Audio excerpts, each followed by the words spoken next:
여러분, 오늘 우리는 숨막히는 긴장감이 흐르고 있는 한 성경의 한 장면으로 가기 원합니다. 먼지가 날리고 있는 성전 뜰, 그리고 그 한복판에 한 여인이 서 있습니다.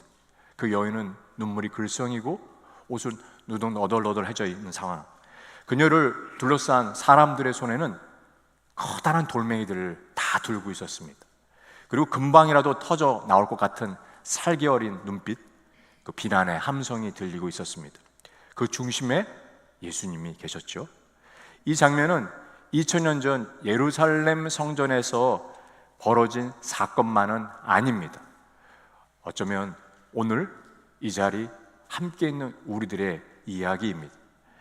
본문은 그 손을 들고 있는 그래서 돌을 들고 있는 우리에게, 또 돌에 맞아서 피 흘리고 있을 우리들에게 주님께서 들려주고 싶으신 말씀이기도 합니다. 예수님은 그 잔인한 현장에서 무엇을 보고 계셨을까요? 우리는 들고 있던 돌을 내려놓고, 그리고 주님을 향한, 우리를 향한 그 주님의 눈빛, 그 따뜻한 눈빛을 바라보기 원합니다. 1절 말씀을 함께 우리가 읽기 원합니다. 같이 한번 1절 말씀 읽겠습니다. 예수는 감난산으로 가시니라. 이 짧은 한 문장이지만 참 귀한 말씀입니다. 여러분, 예수님은 바쁜 사역의 시간 가운데 늘 감람산에 자주 가셨습니다. 산에 오르셔서 주님하고 시간을 가지셨습니다. 하나님 아버지와의 그 시간을, 복음서를 읽으면 우리가 가장 중요한 순간, 결정적인 시간에는 주님 앞에, 하나님 앞에 홀로 나간 예수님의 모습을 보게 됩니다.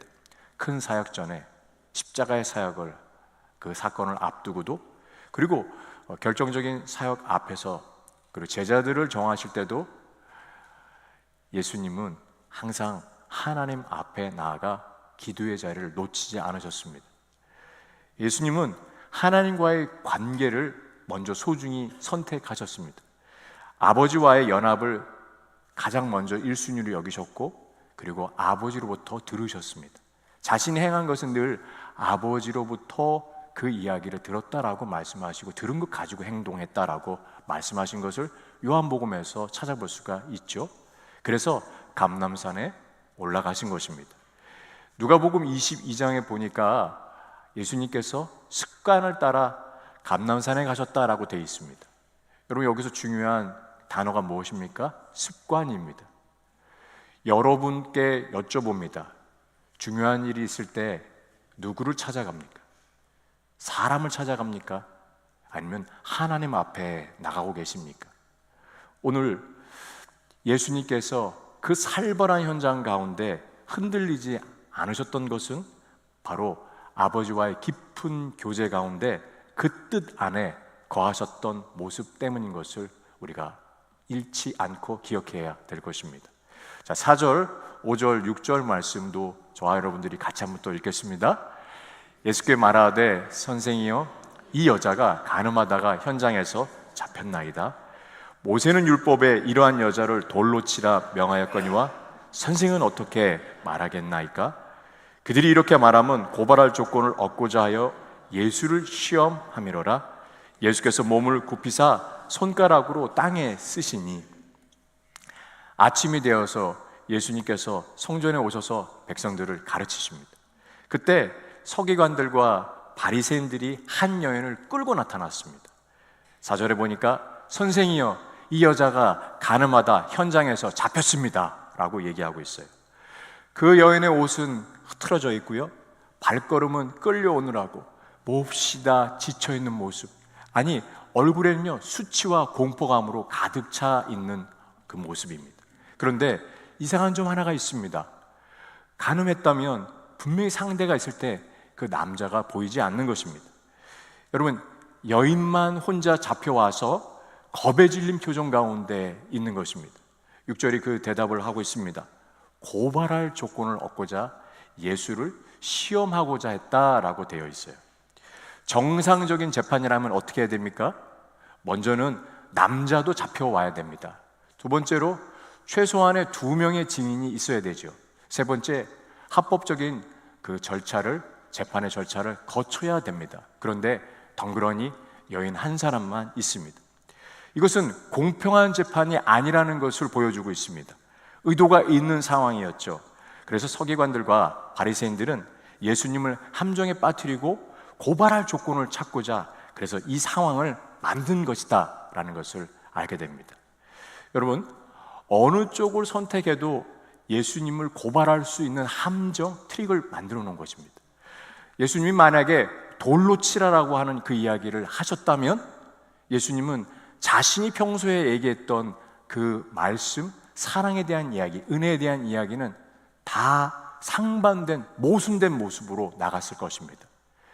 그리고 만약에 돌로 치라고 했었으면 이 사형에 대한 권한이 로마에 있어요. 그 로마법을 또 위반한 것입니다. 만약에 그렇지 않고 돌로 치지 마라라고 얘기한다면 어떤 일이 벌어질까요? 예수님은 모세의 율법을 거역한 자가 된 것입니다. 어느 식으로든지 어떤 방법으로든지 예수님을 공경에 빠뜨리고 시험하고자 했던 그 유대 지도자들의 모습이 보입니다. 그런데 예수님은 반응을 어떻게 했습니까?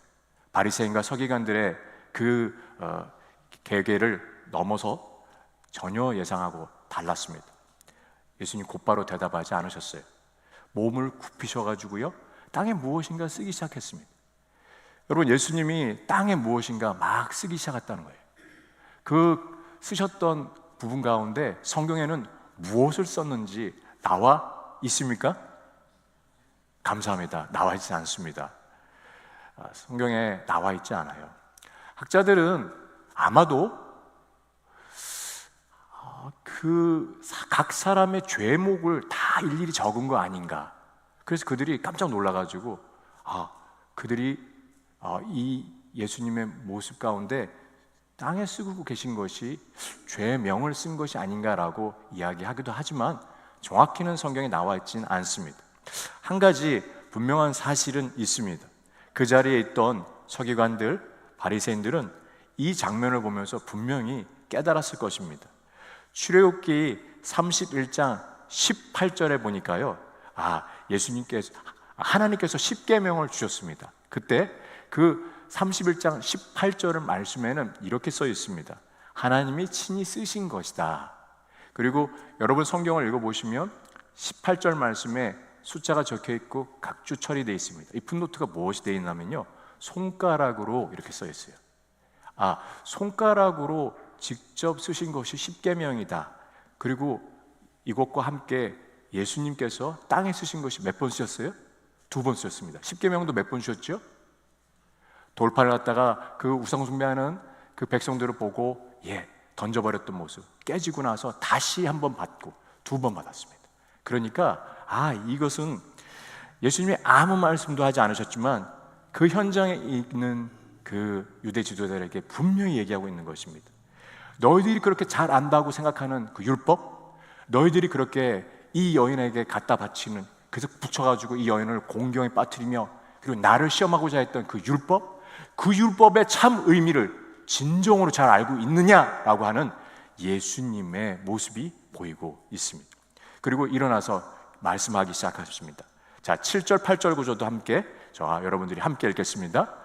그들이 묻기를 맞이하는지라 이에 일어나 이르시되 너희 중에 죄 없는 자가 먼저 돌로 치라 하시고 다시 몸을 굽혀 손가락으로 땅에 쓰시니 그들이 이 말씀을 듣고 양심의 가책을 느껴 어느덧 시작하여 젊은이까지 하나씩 나가고 오직 예수와 그 가운데 섰는 여자만 남았더라. 여러분, 이 7절 말씀 가운데 그들이 묻기를 맞이 아니하는지라 라고 되어 있어요. 무슨 말씀입니까? 유대 지도자들은 반복해서 지속적으로 예수님을 다그치고 있습니다. 이거 어떻게 해결할 겁니까? 당신이 선생이라며 판결을 내보라고 계속적으로 지속적으로 예수님에게 얘기하고 요구하고 있는 모습을 보게 됩니다. 그때 예수님께서 자리에 일어나셔서 말씀하십니다. 너희 중에 죄 없는 자가 돌로 치라. 여러분, 이 말씀을 듣자마자 그 자리에 있던 무리들은 그들 마음 가운데 들고 있던 그 돌을 이제는 여인을 향하여서 돌을 치지 못하고, 그 손가락은 여인을 향하여서 향하고 있었지만 이제는 자기 자신을 향하여서 손가락을 펼쳐야 되는 일들이 생기게 되었습니다. 여러분, 9절에 보니까요, 어른으로 시작하여 젊은이까지 하나씩 하나씩 나갔다라고 되어 있습니다. 어른부터 시작해서 연배가 많으신 분들을 시작해서 젊은이까지 다 하나씩 하나씩 나갔다. 여러분, 왜 이 나이가 많으신, 연배가 많으신 분부터 나갔을까요? 먼저는 자신 안에 숨겨진 죄와 연약함을 연배가 많을수록 더 깊이 깨닫기 때문에 인생의 연륜이, 그리고 무엇이 진리인지 그들 마음 가운데 저는 깨닫게 되었기 때문에 나갔다라고 생각이 듭니다. 우리는 누군가를 향해 돌을 들고 싶을 때가 때로는 있습니다. 비난의 화살을 쏘고 싶을 때가 때로는 찾아옵니다. 멈추고 우리들의 그 손을 한번 바라보십시오. 그 손에 무엇이 묻어 있습니까? 여러분, 우리들의 숨은 죄, 드러난 죄뿐만 아니라 드러나지 않은 죄도 있습니다. 그 마음속에 감춰진 죄들이, 제가 목록은 다 말씀드리지는 않겠습니다만, 우리들의 마음 한구석에 탐욕과 정죄하는 마음과 누구를 시기하는 마음과 보이지 않는 그 모습이, 죄들은 흐르고 있는 것을 보게 됩니다. 표면에 드러나지 않았습니다. 겉으로 드러나는 분들은 저 형을 치르고 있지만, 그러나 드러나지 않은 우리는 예수님을 만나기 전에 철저하게 죄인이었던 것을 우리가 놓치지 않아야 됩니다. 진정한 회개는 타인을 향한 손가락질이 아니라 자신을 향한 손가락으로 향하고 있는 것을 보게 됩니다. 여러분, 군중들이 다 모두 하나 둘씩 떠나기 시작했습니다. 그리고 현장에는 딱 두 사람만 남습니다. 예수님과 여인입니다.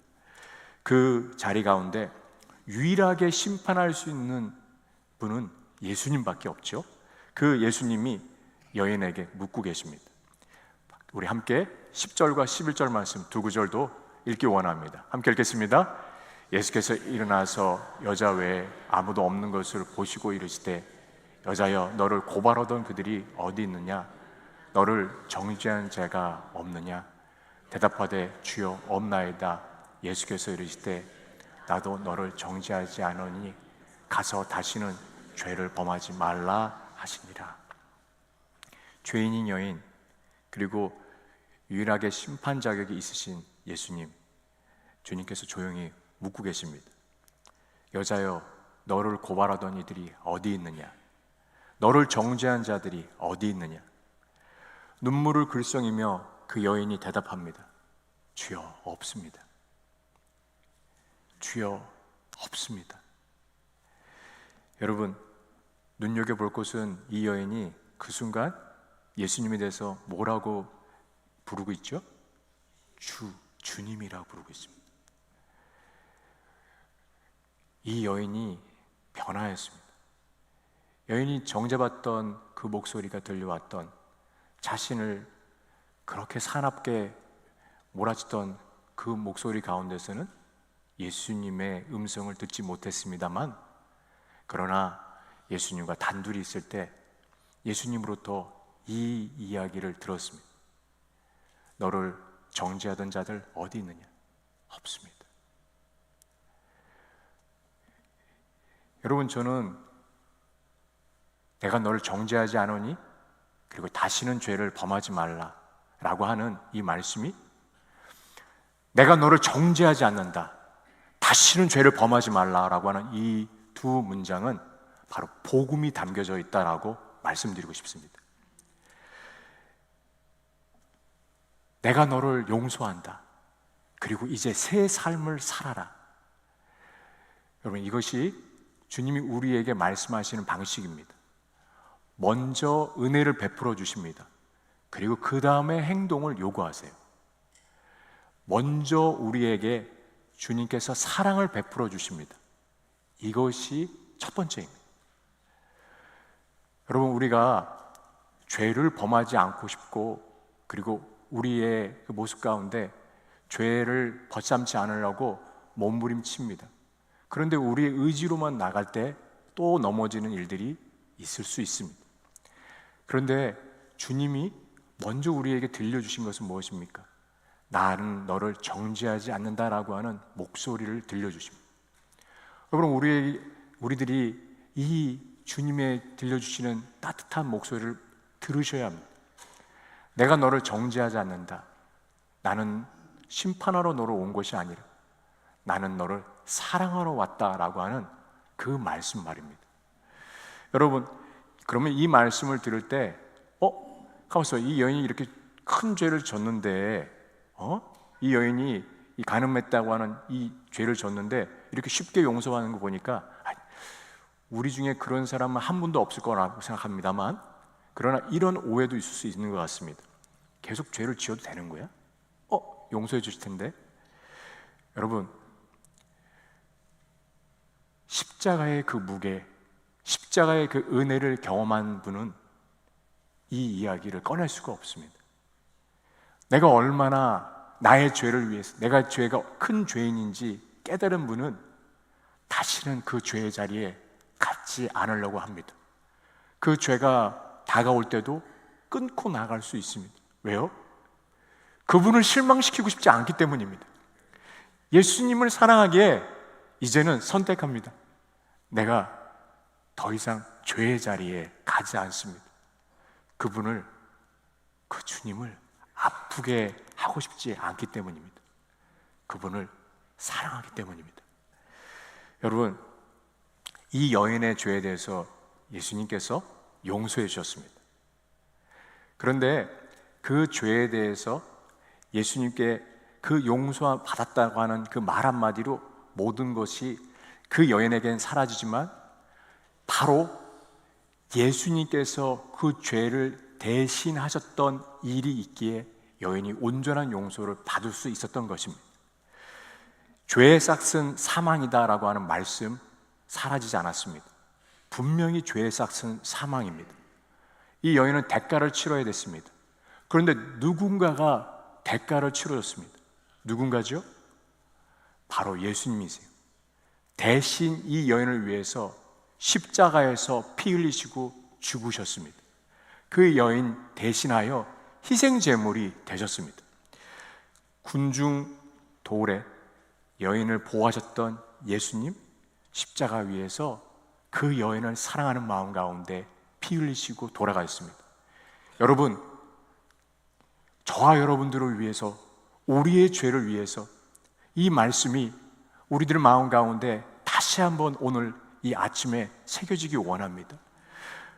채찍질, 가시면류관, 십자가의 못, 이 모두는 우리 모두가 받아야 될 정죄의 돌이었습니다. 그런데 예수님은 한 점도 남기지 않으시고 모두 받으셨습니다. 십자가를 경험한 사람은 쉽게 돌을 들 수가 없습니다. 그래서 십자가의 사랑을 경험한 자는 쉽게 다른 일을 향하여서 정죄의 그 돌팔매질을 할 수가 없습니다. 주님께서 나의 죄를 대신 지셨는데 나 역시 용서받은 죄인이라는 것을 깨달을 때 내가 다른 일을 정죄할 자격이 있을까? 여러분, 우리가 누군가를 정죄하고 그리고 누군가를 비난의 화살을 쏘고 있을 때는 이 사실을, 이 중요한 진리를 놓치고 있을 때입니다. 우리가 그것을 깨달은다면 우리에게 갖고 있던 돌을 내려놓을 수 있고 쥐고 있던 손에서 힘을 뺄 수가 있는 것입니다. 에베소 4장 23절 말씀 참 귀한 말씀입니다. 이 말씀 여러분들과 함께 나누고 싶습니다. 서로 친절하게 하며 불쌍히 여기며 서로를 용서하기를 하나님이 그리스도 안에서 너희를 용서하심 같이 하라. 내가 받은 용서의 크기를 깨달을 때 비로소 타인을 용서할 수 있는 힘이 생깁니다. 스데반이 돌에 맞아 죽어가면서 외쳤습니다. 주님, 이 죄를 저들에게 돌리지 마소서. 여러분, 그 용서는 어디서 나왔습니까? 바로 하늘에 계신, 영광 중에 계신 예수님을 바라보았기 때문입니다. 자신을 위해 십자가에 죽으신 그 주님의 사랑을 보았기에 바로 자신에게 돌을 던진 자들을 품을 수 있었던 것입니다.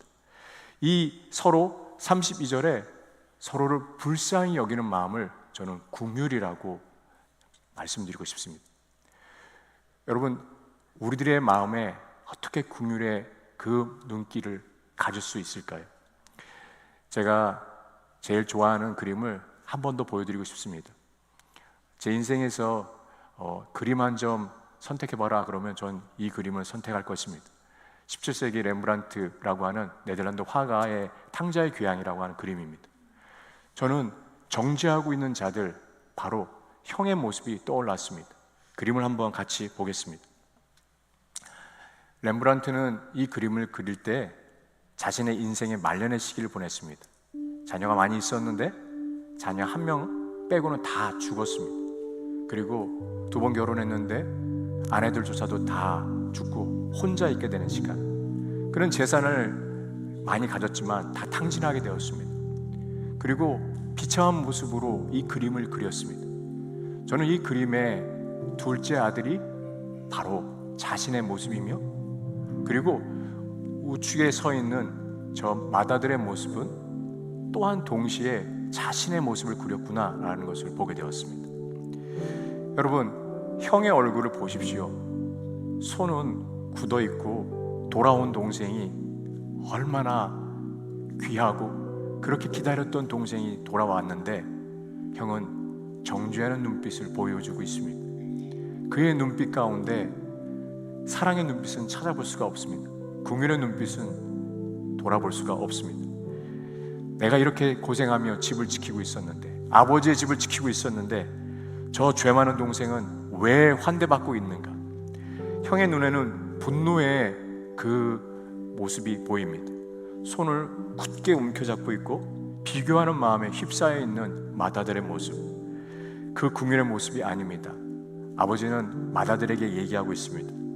예, 너는 나와 함께 있다.